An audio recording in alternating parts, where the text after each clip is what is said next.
Tell me what you've learned. I started reading The Case Against Reality by Donald Hoffman. Donald Hoffman, PhD. Good, good, good. He's a smart man. What does he say? And he has this idea of this theorem he calls fitness beats truth. Yeah. Okay. And what it says is that humans evolve to see what leads to reproductive fitness and not to see what is really there or objective reality. Just humans? All animals, anything that evolves using, I mean, everything, animals, trees, plants, everything that follow, Darwin's evolution. So we're designed to seek reproductive fitness, not truth. But yeah, so the seeking reproductive fitness is obvious. It comes out of the theory of evolution, right? So that's why they can But use good-looking women to sell us cars. exactly. Okay, good. But what's not obvious is that the more we evolve, the more we don't see reality as it is. Ah, now that's something. The more we evolve, the further from reality, capital R reality now, the further from truth we get. Superb. Not necessarily, but the vast majority of humans, yes. Beautiful, beautiful, beautiful. Oops. Sorry. That wasn't meant to be funny. Sorry, folks. Okay, keep going. So that's beautiful. The further we evolve, the further from truth we get. And But he means truth. He means real truth. He doesn't mean some truth that we look up in Wikipedia or in Encyclopedia Britannica. He means the reality of this marvelous, miraculous world, right? And he uses the analogy of a computer interface. So when you're on your computer, you can drag a file into the garbage bin, for example, and that deletes the file. And an observer might say, "Oh, the file is deleted because you dropped it into the garbage bin, and so you can't recover." And that's a complicated interface, and the computer can get more and more complicated, and you can. So we're talking about Windows. We're talking about Microsoft Windows, right? Or do all of the interfaces do that? I think most of them have. I'm on a Mac, and it has it. Okay. So we have this imaginary folder with imaginary paper in it, and an imaginary garbage pail, wastebasket. And if we do a certain movement, like drag the imaginary folder to the imaginary wastebasket, it gets deleted or it gets thrown away. And in reality, it does get deleted. But there never was a folder. There never was paper. There never was papers inside, and there never was a wastebasket. All of that is imaginary. Excellent, excellent example. Good. Bit transistors and energy bits going on the hard drive. And it has nothing to do with reality. It just has to do with the apparent reality at the level of abstraction at which humans live. And computers can evolve and get more complicated, but that doesn't reflect the underlying reality whatsoever. At all. At all, yeah. And if you were to believe in that reality, you'd be totally lost with regard to truth with a capital T, or God, or reality, or anything like that. That's pretty scary, I think. All right, so we've been forewarned. So this guy, Donald Hoffman, his background is in logic and math, computer science, okay, and cognitive psychology and logic. Okay, good. And another part of the book that that stuck with me as well is that people say, "Oh, well, if it's all fake, then you wouldn't care if you deleted your file. Why, if it's not real?" But like, why do you care if you delete your file if it's not real? Right. And Like that kind if nothing's real, nothing has inherent existence, why don't you just walk in front of a train and we'll see how real it is. Okay, good. So he addresses that. Yeah. And then the response is, well, you can still take it seriously, even if you don't take it literally or for real. Take what seriously? Like, you're not going to go delete all your files. Right. Because, right. It's just an interface, that it's not actually real, because you're not going to let a train hit your sense transducers and your apparent memory banks just because you know that they're arbitrary and temporary. Because the interface is still real in a sense. It's just not what's actually, there's something behind it. So he's even more radical than, can we do the waves example of like waves are real as long as you're surfing or you're in a boat, but waves cease to be real when you start thinking about water molecules or oxygen molecules or subatomic particles. Then waves aren't real at all. They're just something else. I mean, they're not there because you're looking at another level of abstraction. And on the other side of it, if you're looking from the moon or from a rocket ship, there's no waves there either. And so waves only exist in a certain little band of perception and logic. And so it is with everything in this world. And that's, again, why this book is so useful, because it our natural conditioning by our culture and by our biology is to focus at one level and one level only. Where he describes the Beatles in those books, right? The Beatles that are humping the beer bottles. Explain that to the audience. So he describes that there was a beetle in Australia, the humping beetle. A lot of beetles. Beetles like you wouldn't believe. Like no one's seen before. Go ahead. I'm sorry.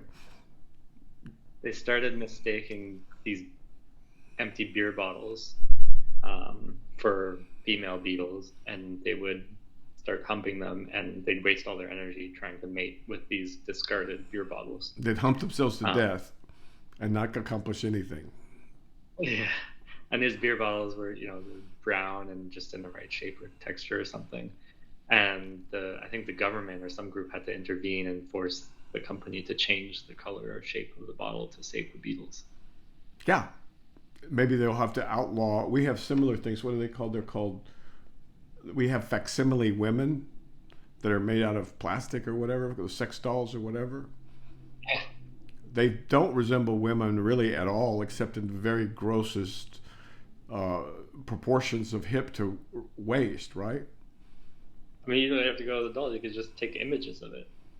Okay, so and the humans are spilling their seed all over the place, and they're not reproducing, and maybe the government's going to have to do what they did with the beer bottles in Australia. Okay, yeah. so but this is very important. It gives us a very important clue. So men are inordinately attracted to certain stimuli, not just beetles, but adult human men and women, right? But they're attracted to different things. Like with women, it's a deeper voice, right? Or certain smells, and so on and so forth. So we're programmed in this way, and that is fine if what you're trying to do is increase the population. But we're seeking truth. Now, how are we going to seek truth if we're designed not to, and this is his thesis, I haven't read the book, but this is his thesis. We're designed not only not to seek truth, but to not even have the means by which to do it. We actively hallucinate the world. So how are we going to seek truth? With a capital T. How are we going to find God?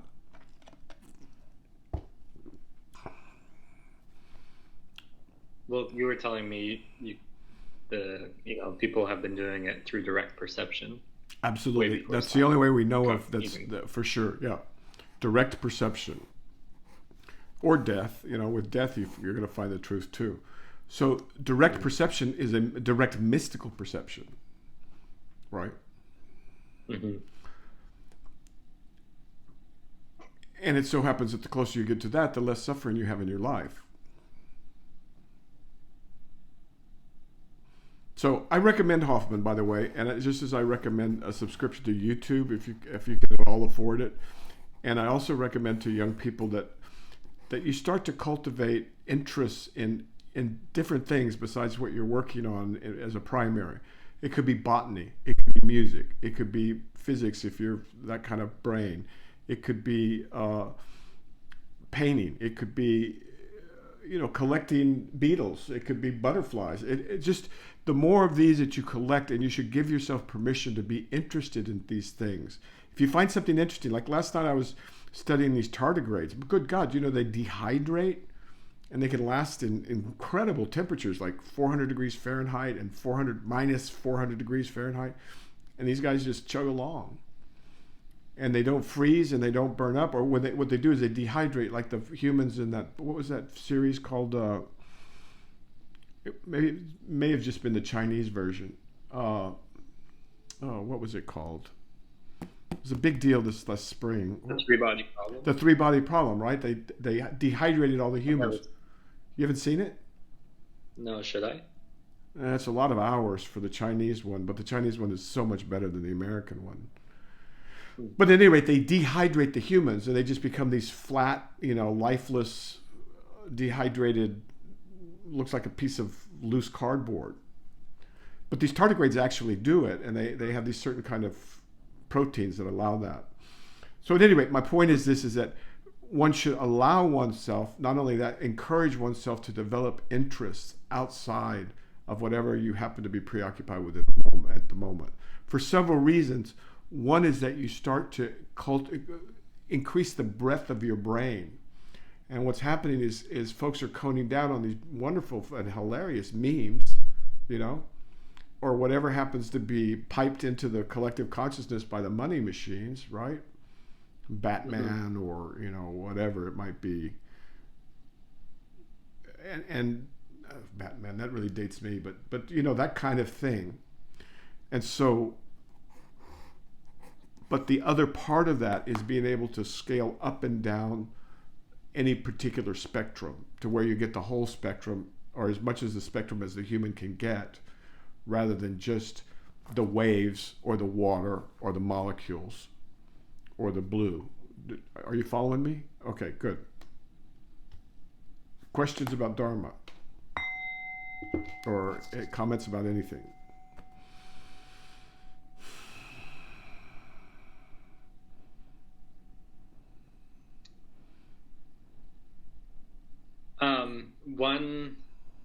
One question, not entirely related, but that I wanted to ask was, you mentioned, seeing whatever they're pumping into the collective consciousness, etc. Yes. Whatever they happen to be pumping in at the moment. Yeah, I've noticed how just much craziness is pumped into it because it's election season, and it's not craziness, it's war. It's warfare. Right. And earlier this week I had told you, like, I wanted to take a break from X because it was, don't get personal, but okay, it's good to certainly to modulate your contact with X and other social media platforms, because they're full of things designed to capture your mind and to hold it there. I mean, the AIs are, they're not at full force yet, but they're getting there. And a lot of it's very, very toxic or aggressive or just grotesque. Right. And you said use it as an opportunity to practice like self-control and to observe oneself. Absolutely. Let's say you're going to your DMs on X and you just want to go there. Well, to do that, you're going to have to walk right past whatever Elon's just tweeted or whatever outrageous new or whatever, who did what to whom, or what's the new scandal or what's the hottest new meme or whatever. You're going to have to walk right past it. Mm-hmm. And that's good, because every time you do that, you get stronger. I've had patients. I remember I have many patients in my lifetime. But sometimes they would talk about not having any self-discipline, having any self-will. And some of them would have problems with eating.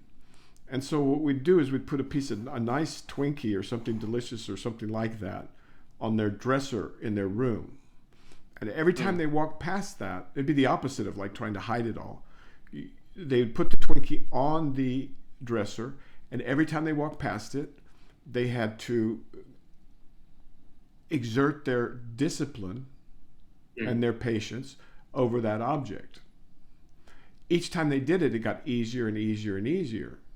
And then after a while, they realized, hey, I've got power over this. I'm the one in charge, not my pancreas or my stomach. Do you see what I'm saying? So each time that you go to X and you don't get involved in the chatter, you become stronger, and then you start to enjoy your newfound power, right? People complain that they feel powerless in this world. Well, this is a great place to start a battle, because you will prevail if you want to. And the same thing with like reading this Avatamsaka Sutra. People complain, they say, well, it's so hard and it takes so long. Well, then you chunk it out into manageable little pieces, and you actually practice. See, we're going to go back to the Paramitas. The thing that makes the Paramitas so fantastic in the 21st century, just like they were in the 2nd century or in the 2nd century BC, is that these are virtues that can be cultivated. It's not like intelligence or height, although intelligence can be cultivated. It's not like eye color or your height or something else. These increase with practice. And so patience increases with practice. I used to, when I was young and I'm very, very poor, I didn't like tipping people 20% every time I went and got something to eat. But then I heard the Dalai Lama say something about he had the same problem. He was stingy with small amounts. And so what I did was said, okay, it doesn't matter what I feel or whatever, I'm always going to tip at least 20%. It's a rule, no matter what it is. And then after doing that for a while, it became second nature. Now I don't even think about it twice, of course. And then you have that feather in your cap. So that's patience. The same thing's true of discipline. By doing it, you increase your capacity. The same thing's true of meditation and contemplation. The more you do, the easier it gets and the better you get at it. And the same thing's true with all of the paramitas. That's why we focus on the 6 little boats that get you to the other side of the river of truth. Okay, sorry. Now, comments or questions? So that makes sense, but there's a few, I feel like in practice things are a little more complicated. Go ahead. Like what? The tipping one, for example, I had started doing that, but then I go to the corner store and I buy, I get a drink from the fridge and I go to pay and they ask for a tip on the machine. And you're like... On the machine? I go... On the machine? Yeah, on the machine. Yeah, to me that's not complicated, but I'm a grumpy old geezer, man. I'm sorry, we don't tip machines. That's also a rule. You're not foolish. Right. Yeah, that's just taking advantage of people. And people want to be virtuous. But then I get with something like social media, the practice of going to my DMs and ignoring the commotion, that I can understand that, but there's also sometimes I go there because I want to catch up on things, and so I scroll through. Okay. And sometimes it attacks you. It attacks you and latches onto your face, and you can't get it off. Ah! And is that something I can overcome? Is that I'm battling an algorithm that's an AI that you are stronger than the algorithm, and it's important that you know that. And each time you have a little victory, you get stronger and stronger. Right. And then you start taking pride in your discipline. I've seen people that go from like, oh, I'm helpless, I'm hopeless, I'm I'm a big mess and this and that, and then with a little practice and a little bit of effort, which goes along with the discipline, and a little bit of patience, which goes along with the discipline, right? These all go together, and insight, which goes along with understanding how this all works. They all fit together, these 6 paramitas. Mm-hmm. They've turned into people who are really, really proud of their self-discipline. Right. I mean, and they'd say, I am a disciplined person, and it's wonderful to see. And see, so you can become this. It's not like these things have already been selected for you, because they all interact synergistically, and they are things that can be cultivated. Mm-hmm. In the Twinkie example, what if you're able to go walk by the Twinkie and you accomplish that, but then you go to the fridge and you get a new Twinkie out of the fridge or something like that? Like, how would you combat that? Would you just make a rule about all the Twinkies in the house and all the ones in the store? All Twinkies on the face of the earth. I'm not going to eat it until I decide. And I'm not going to decide for another week. So it becomes a game. It can become a game, right? And young people these days, it's not just young people these days, but more so than maybe in the past, they don't get chances to exert their own power. Mm-hmm. And the power of concentrating even when it's difficult, and you just keep at it no matter what, 10 minutes a day, 20 minutes a day, and you just do it no matter, even though if you can't concentrate, you do it again and you do it again, and you exert your power. And then sooner or later it all clicks. And then you feel good about yourself because you've done something. You've improved your discipline, and you know you're going to need that to get to truth. Just like you need patience, and you need some effort, and you need to contemplate, you need some insight, and which ones have I left out?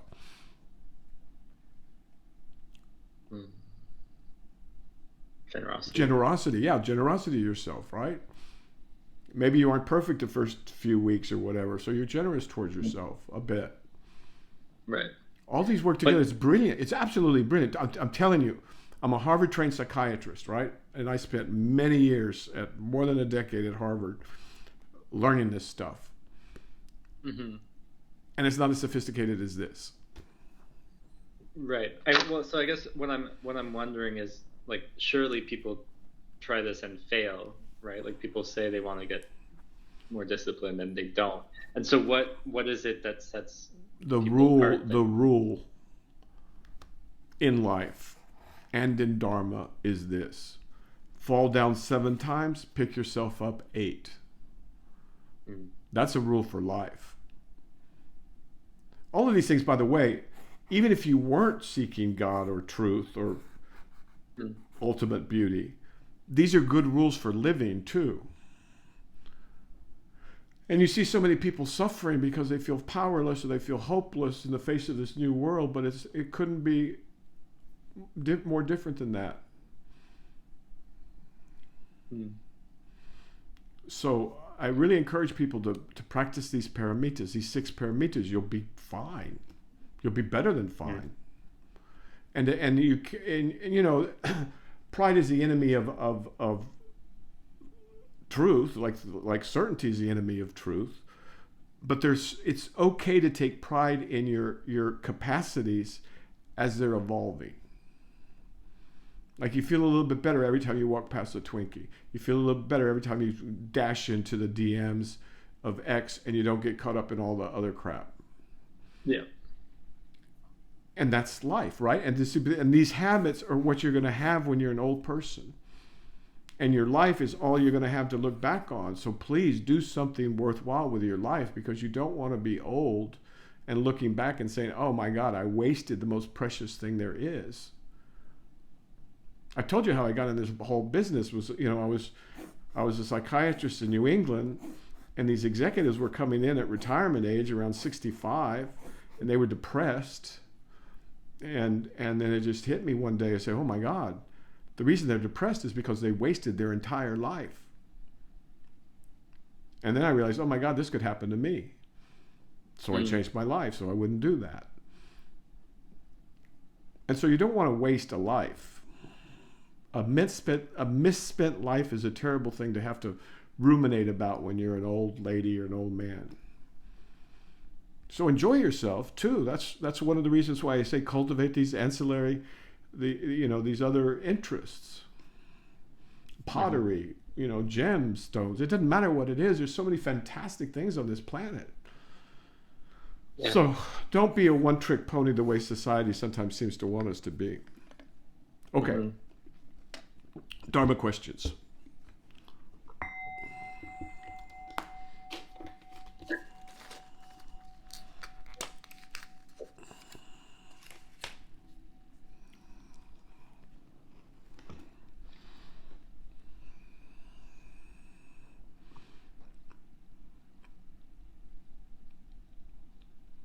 Yeah, come on, kids, get on the stick. Get on the train. It's moving and it's fantastic. Okay, questions. I had in my mind recently the Tale of the Sands. Good, beautiful tale. I don't have that book right here. It's called Tales of the Dervishes: Teaching Stories of the Sufi Masters of the Last 1,000 Years. Imagine that. Teaching stories of Sufi masters for the last 1,000 years. And it's a book, it's only about this thick, and it's just a bunch of little short stories, vignettes that they use for teaching Sufi students. And it's a collection that spans 1,000 years. So,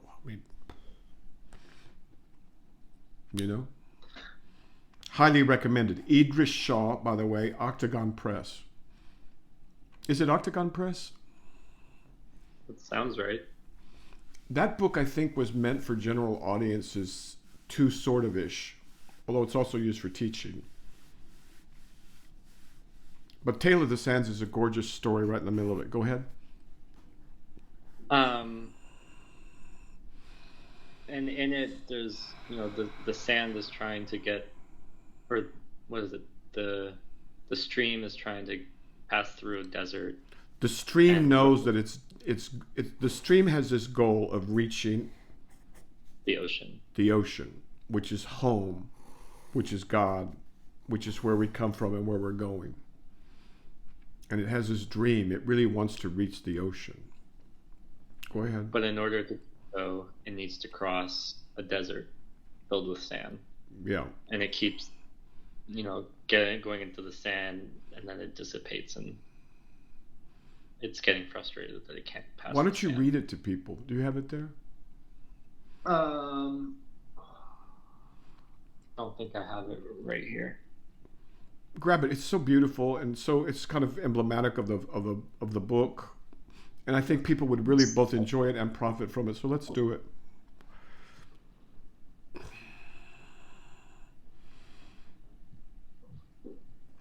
Yeah, warfare is going on at all times at many levels that we're not aware of. For example, there's corporate warfare going on constantly, internationally and otherwise.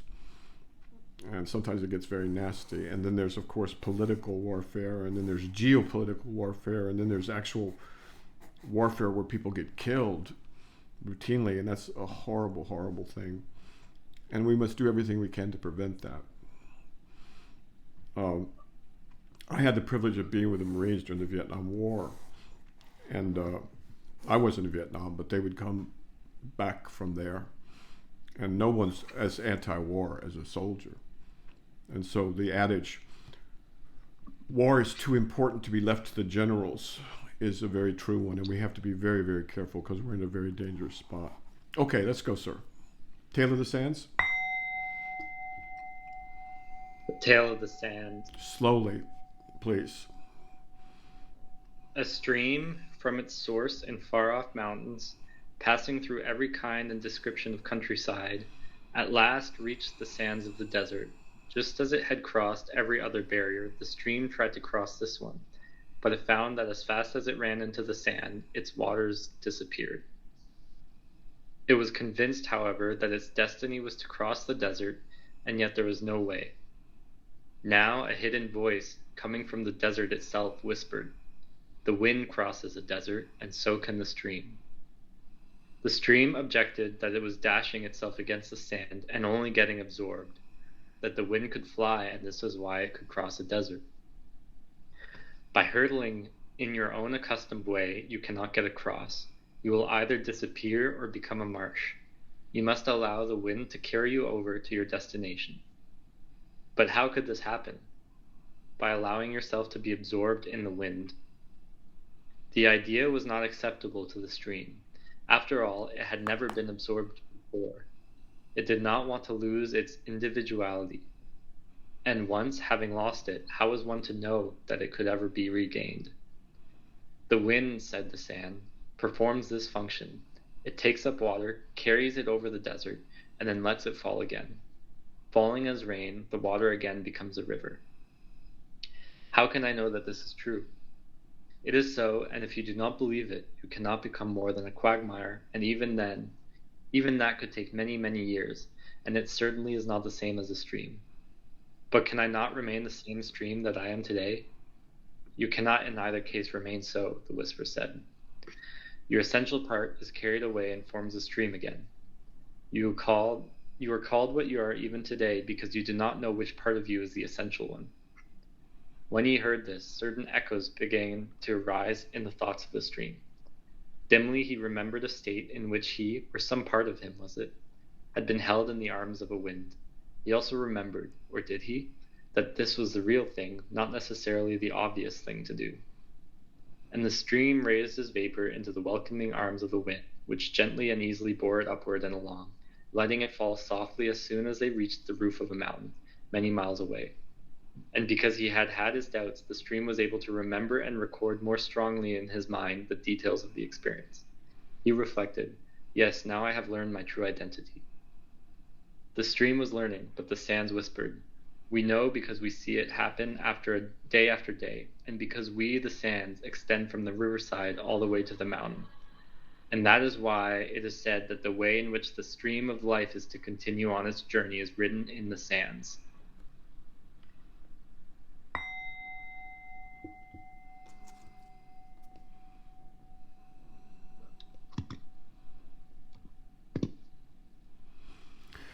If anybody should doubt the Sufi genius for this kind of teaching, that should help them with that. And so the sands, which see this every day, right, know that the stream is going to have to allow himself or herself to be taken up into the wind. And the stream is afraid of that because it's going to lose its identity. I'm a stream.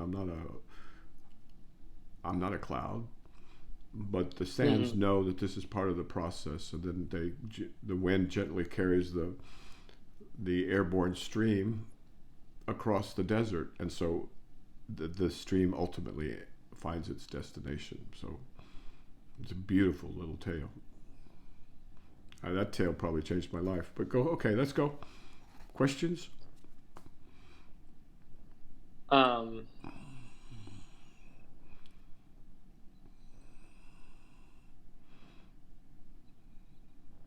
So in relation to waking up, what does it mean to let go of your identity or your fears? And we humans, as a matter of habit, almost universally hold on to our ego, which is an idea of ourself that is constructed from disparate places like our parents, our friends, the media, or the ambient culture, whatever. We develop this idea of what we are and who we are, and that ego is really our self-identity. And just remember, we were talking about the wave, and how the wave only exists at a certain level of abstraction. So the wave may think it's an individual thing, but its reality is it's actually just ocean. And so, but imagine a wave had a fixed and held on very, very tightly to this idea that it's an individual wave, the way you or I might hang on to the idea that we have a particular name and date of birth and self. we hang on to that for dear life for no reason. It's silly, really, because when you die, that's obviously going to dissolve. But this tightly held idea of self is only one layer, one level of the abstraction at which you can understand your situation as a human on this planet, in this cosmos at this time. And so just like the wave, just like some kind of prideful wave might think that, I'm an individual. I exist on my own. I am different than the other waves. I was born and I will die, me, and that's what I am, period. It's just an ignorant wave, doesn't realize that what he is nothing but ocean. And from that ocean he came, and to that ocean he will return. And so waking up is simply letting go once and for all of this identification with this false self that we've created. It's like, if using Donald Hoffman's analogy, it's as if we identified with some icon. Let's say you have a little avatar, circle with your picture in it on the computer screen. It's as if this is how insane it is. You've identified so much with that avatar on the screen that you have no idea what you are really. Mm-hmm. And so waking up means letting go of that, dissolving those boundaries. And like the stream, remember the stream had to transform himself into a cloud in the metaphor, right? In order to be taken across the desert. In the same way, we have to let go of our individual identity that we cherish so much, that causes so much suffering, but is a source of our pride. We have to let go of that, and then we realize, oh my God, I am part of this much greater reality. Does that make sense? Yeah, so two things. One, when we say let go of it, does that just mean we're, the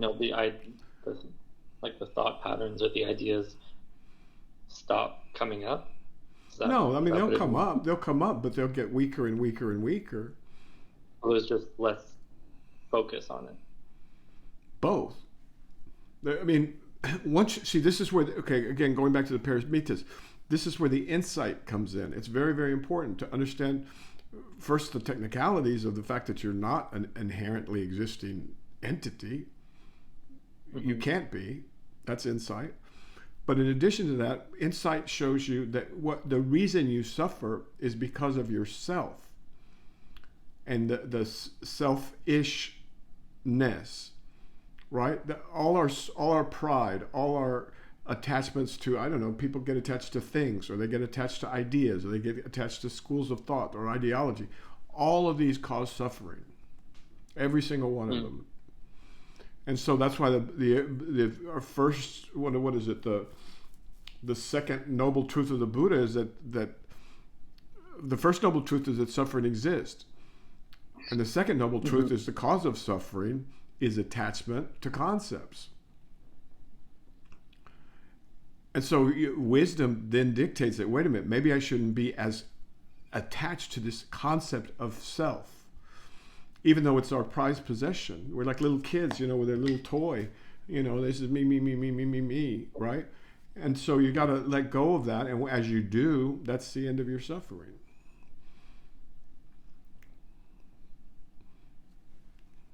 It's very simple, and it's amazing how tight the grip is. It's like those beetles. Those beetles you described in Australia that were humping that beer bottle. Do you ever try and take one of those beetles off that beer bottle? No, man, those guys are on there. This is what I want. This is what I need. This is what I'm going to get. Don't try and take me away from my precious, texture of this beer bottle, this Australian beer bottle. It's crazy, right? We're likewise crazy with our attachment to ourself, our egoic self, which is nothing but a figment of our imagination. Mm-hmm. But so with physical attachment, it's easy to visualize and understand. It's easier to visualize with physical attachment. But the thing that's nice about, so for all the males, whenever you watch a movie, I want you to be conscious what your eyes do when an attractive woman walks onto the frame, how you're almost helpless, but your attention goes right there, invariably. just like the beetle in the beer bottle. And so that's just a gross example. It's easy. Everybody can see that, right? And then you start to pick up on the more subtle ones, you know? Like somebody who's, it's just all of the crazy things we're attached to as humans in 2024. And it's not so much that you need to give up the physicality of anything. It's that you need to give up your idea that that's the only way things can be. The wave loses nothing by acknowledging that it's ocean, really. And even ocean is not ocean, it's water. And even water is not water. Water is oxygen and hydrogen bounded together. And oxygen is, or hydrogen is just a name that we give for a proton with a couple of things bound to it. And those things that we have bound to it, we just give those names, but we don't know what they are. And they aren't even, when we look, they're not even really there. So I mean, and not only scaling down, but scaling up, it's all arbitrary. And so the purpose of Buddhism in 2024, as far as I'm concerned, this is a good book too, The Teachings of Wang Po. The purpose of reading this sutra is that it will educate your ass, you know, so you know where your brain can move through levels of abstraction and not get caught on one or the other. The freedom of that. And that also it works perfectly in concert with waking up. And since people don't want to meditate and they don't want to do it, you know, go through the tantric, the discipline of tantra, which is significant, this is a way that's much more straightforward in our century. But go ahead. What was your question about that? Well, I was going to say another thing that I had noticed was in my mind when I was thinking about the story, I had it that the thought that, you know, whether the wind's going to take him to the ocean regardless because he's going to evaporate.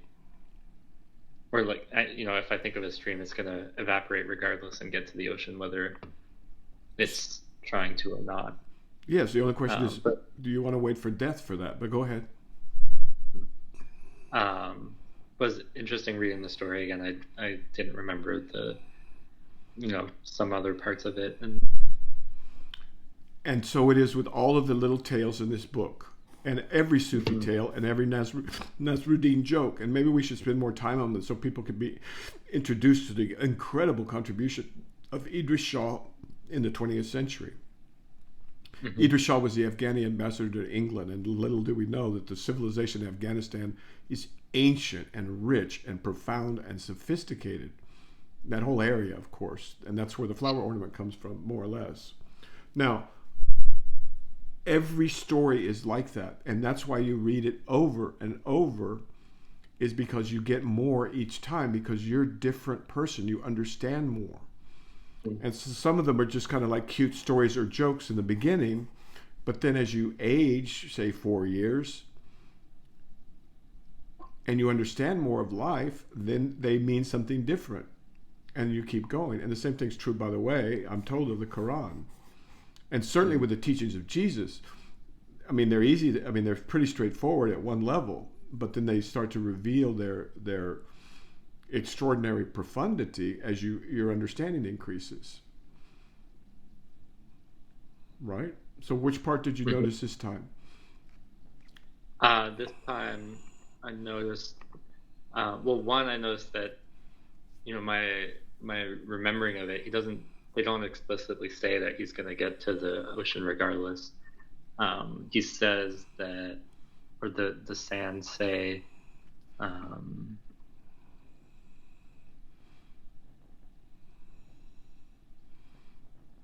if you don't believe it, you can become more than a you cannot become more than a quagmire. Exactly. And even that could take many years. So even if you do not pursue truth, you're not going to get the self that people so jealously guard is destined to rot anyway. Right? Or change. It's nothing stay. You can't remain. Yeah. Take it from an old man. There's a lot of truth in that. everything that you cherish about yourself, you're going to lose.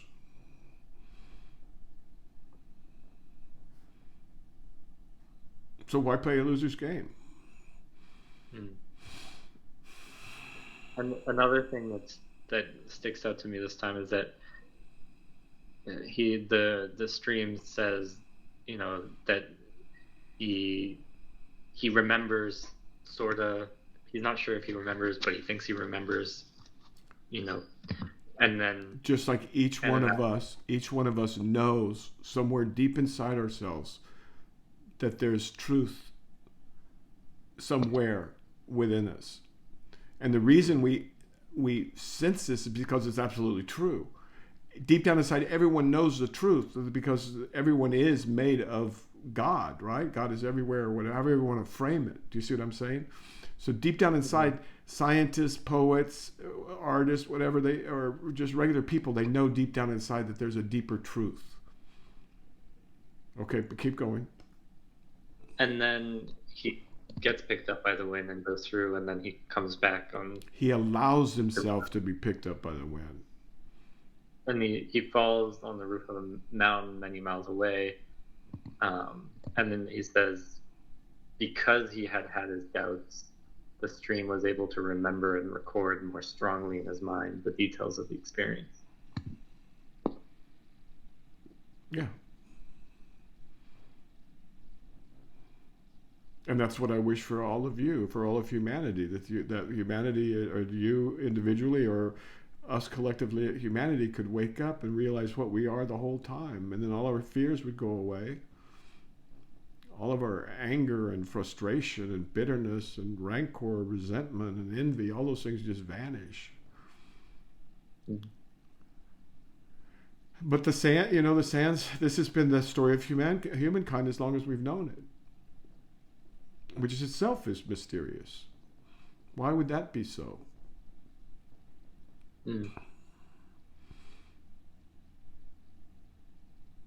But then you think about it, if it were not so, if humanity were uniformly or universally awakened, then we wouldn't have humanity as we know it now. We'd have a whole different world. And our relationships to the animals would be very different, and to the trees and the sky and all that. Right. Well, thank you for bringing up that beautiful story. Is there anything more you'd like to... All right, good. That's a gorgeous Sufi teaching story. It's one of hundreds, if not, of hundreds, quite a few hundreds, that are presented by Idris Shah in a series of books that are priceless human treasures, and I hope they're not lost.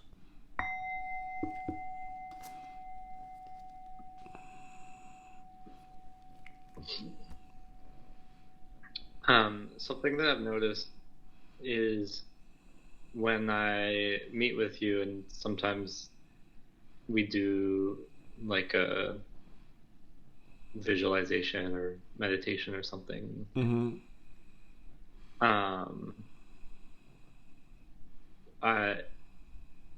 The experience differs from when I do it on my own.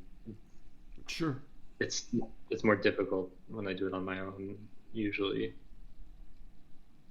True. Why? There's so many different ways to formulate it, but mainly I'm loaning you my power. Right? And the same thing's true with it's very hard to describe, but it's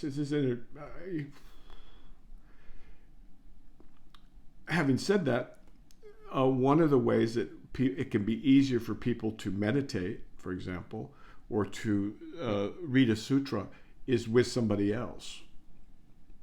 All right? I don't want to emphasize anything special about myself, right? But part of it is that we're not separate. We're not separate. That's the thing. So one of the things you can do with this, so let's say, for now, as kind of a thought experiment for you, imagine that what Donald Hoffman has said is true. And that what we're looking at is not the world, but something that we've constructed as an interface between us and the reality. Now imagine, what could that reality be? Now, what does Hoffman say about space and time, just for the hell of it?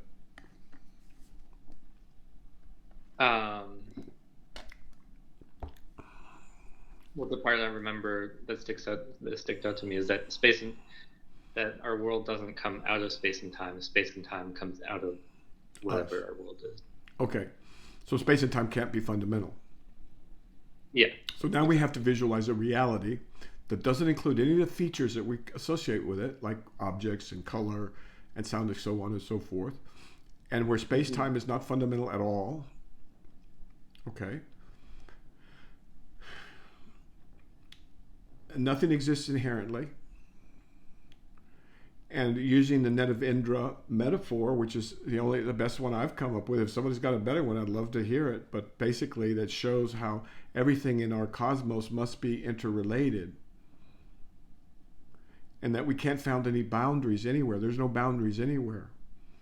So maybe what it is that when you meditate or when you read a sutra or whatever with someone who doesn't acknowledge those boundaries because they're not there, it becomes easier somehow. But so you imagine the boundaries between you and me. You imagine that you imagine all kinds of separateness in your life, and all of it's illusory. And that's very hard for the human mind to grok. It's very hard to imagine, and that's why they call it a Buddhaverse. They could call it a universe, but a universe without the features that we're speaking of. And so as you practice and as you learn with a universe that's made of flowers clouds of flowers and trees of sapphires and grass of emeralds and sounds that have a beautiful scent and oceans of fragrant waters and things like this, then, we should read a little bit.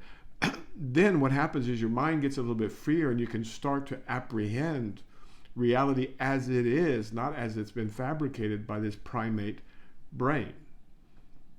I don't know if I answered your question, but it's something like that. And so the separation that you imagine isn't there, for at least from this side, when we're doing visualizations together. So let's do a little bit. Let's do some flower ornament. Pick a page. Okay. Yeah, we'll stop with that. Beautiful, beautiful. The Avatamsaka Sutra, flower ornament scripture, basis for Zen Buddhism, basis for basic, and also Tantrayana probably. Yeah, Tantrayana, although not as explicitly. And a beautiful, priceless treasure of our little human world. Page at random? Yeah, why not? 842. We could try and choose something, but it's a fractal, right? So it doesn't matter where you go in it. It's also like a hologram. The whole thing is represented in each piece, or at least in classical holograms. And also with fractals, where you can keep, as you go in, you just get more of the same at a different scale, or as you go out, the same thing. 842? Mm-hmm. All right, why don't you read a couple of paragraphs, and then we'll stop.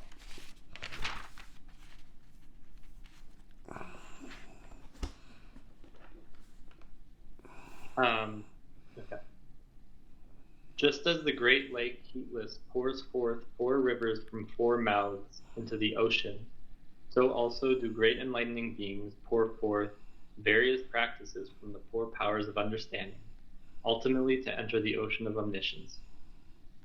Just as the great river Ganges streams silver sand from the silver elephant mouth, so do great enlightening beings, by means of the power of understanding meanings, explain all the doctrines expounded by all the Buddhas, producing all pure virtuous qualities, ultimately entering into the ocean of unobstructed knowledge.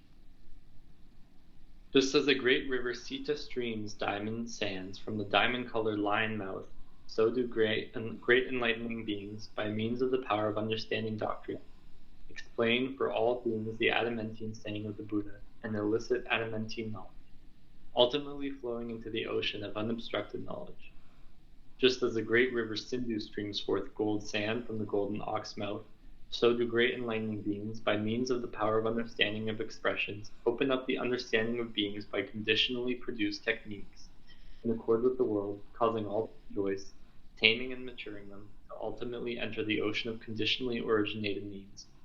Just as the great river Vashku streams forth lapis lazuli sands from the blue horse mouth, so do great enlightening beings, by the power of understanding, facilitating inexhaustible eloquence, shower countless teachings to refresh and live in those who hear, ultimately to enter the ocean of the principles of Buddhahood. One more. Just as the four slowly great rivers, though, and carefully into the mic. Okay, keep going. Just as the four great rivers enter the oceans in four directions after having circled heatless lake, so do great enlightening beings, accomplishing harmonious deeds, words and thoughts, and accomplishing directions, and ultimately entering the ocean of omniscience. What is meant by the four directions of enlightening beings? They are seeing all Buddhas and attaining enlightenment, hearing all enlightening teachings and absorbing and retaining them, fulfilling all the practices of the ways of transcendence, expounding the teaching compassionately, satisfying sentient beings. Just as the four great rivers circle the great lake, and therein blue, red, and white lotuses fill everywhere, in the same way great enlightening beings, in their determination for enlightenment, do not abandon sentient beings, but teach them in order to pacify them and enable them to fulfill incalculable concentration and see the purity of arrays of the Buddha land. Beautiful.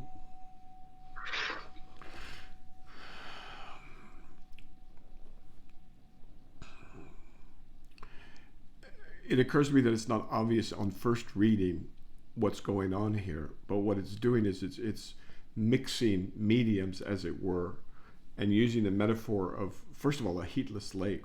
That's an interesting image, a heatless lake.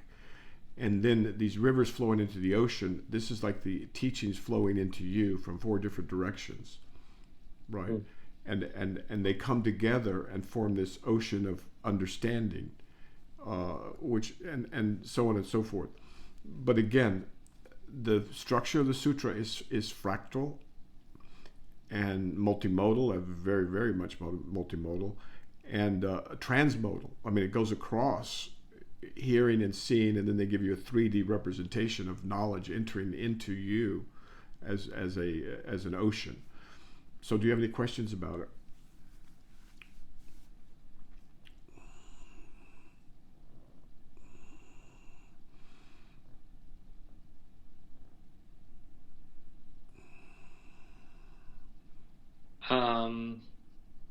Nothing that's coming to mind. I'm just on the last commentary right now. All right. Any questions about that?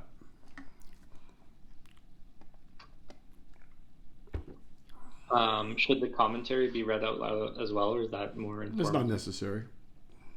If you want to, go ahead, but it's not. In the old days, people used to read everything out loud so everybody could enjoy it or everybody could profit from it. There were so few copies. Well, there's the commentary, there's the appendix, and then there's the guide. Yeah. What's the guide? I think that's written by Lee Loksam or something like that. What does it say? We shouldn't go into that kind of detail here. The audience will get, it's not fair to the audience. We could do that offline or something. Okay. But I think it's just a commentary by somebody else. Okay, sir, anything else before we stop today? No, that's all. Can I, just for fun, I was trying to figure out the size of our universe. And you keep getting different numbers depending on which scientist you ask. And so, at any rate, the radius I think is like 13.7 billion light years, but the diameter is different than that. And then you ask, depending on who you ask about it, they say, well, it's expanding very rapidly, and but the thing is, everything's expanding equally from Earth. Everything's expanding, and they use the image of the raisins in a loaf that's being baked, but apparently they can't make it work unless parts of space started creating more space. So there's these little pockets of space that are creating more space, which is wilder than this book, I can tell you. So literally space is creating more space. Now we don't know what space is, but whatever it is, it's making more of itself somehow.